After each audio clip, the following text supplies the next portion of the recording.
Pakinggan natin kung tungkol saan ba itong naging pahayag ni Pangulong Bongbong Marcos. Magandang gabi po mga minamahal kong kababayan. Ako'y nais magbigay ng isang statement tungkol sa mga pangyayari sa Senado ngayong gabing ito. Mga 2 oras kalahati ko na minomonitor ang sitwasyon. At nung una kong nabalitaan na nagputukan, ay ang una kong tinawagan ay si Sec. John Vic Remulla ng DILG.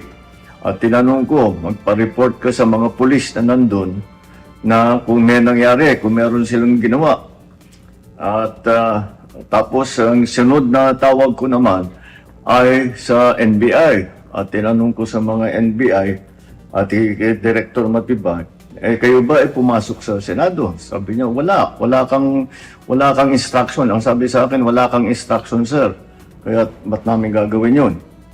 Kaya masasabi ko sa ating mga kababayan, yung nakikita po ninyo na naka-uniforme sa loob, sa mga sa news, ang mga naka-uniforme dun, 2 klase. Yung PNP, police, na naka-duty sa Senado. Nandun sila para bantayan ng Senado, para mag-crowd control, para mag-secure ang Senado. Yung isa pang may hawak na naka-uniforme ay yung Marines, may Marine Detachment na nandun talaga sa Senado, tiga dun sila. Ang pagtrabaho din nila is secure ang Senado at magbigay ng yung nakikita ninyong honor guard. Yan lang ang sundalo o pulis na nasa loob, tiga doon ang nandun. Yung isa pang nakita ninyong grupo na kasibilyan at may hawak na mga mahaba, mga usayon, yun naman sa Sergeant at Arms ng Senado. So lahat ng nakikita ninyong naka-uniforme o armado ay nandun, ay tiga doon. Nandun sila talaga, doon sila nagjo-duty.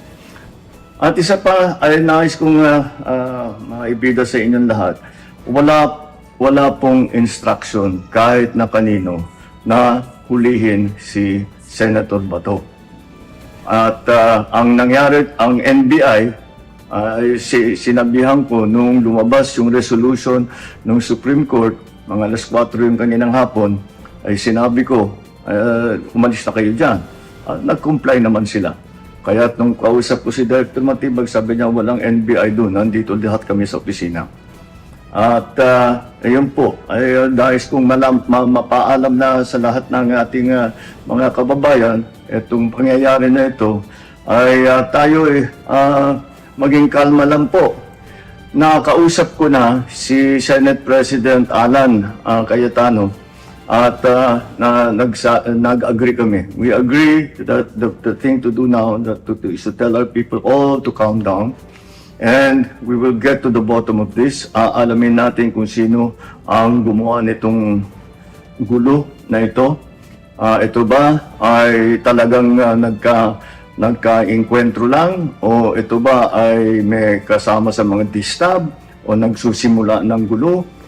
Kailangan po natin malaman yan. Kaya mag-iimbestiga sabay ang Senado at saka ang PNP tungkol dito. Masasabi ko lang at para hindi po mag-alala ang taong bayan, hindi po gobyerno ang gumawa nito. Walang pumasok na tigalabas na sundalo, na militar, na NBI sa Senado. Hindi po natin alam kung sino yun na sumubok na pumasok at saka dahil doon ay nagkaputukan. Aalamin po natin. At kinukuha po natin, kinukulikta natin ngayon lahat ng ebidensya na nandiyan. Maraming salamat po. Kalma lang po. Asahan ninyo yung gobyerno po ninyo. Hindi gagawin ito. Okay mga kapatid, napakinggan po natin na napanood yung message, video message ni Pangulong Bongbong Marcos. Take away ko doon, number 1, hindi gobyerno yung may kagagawan nito.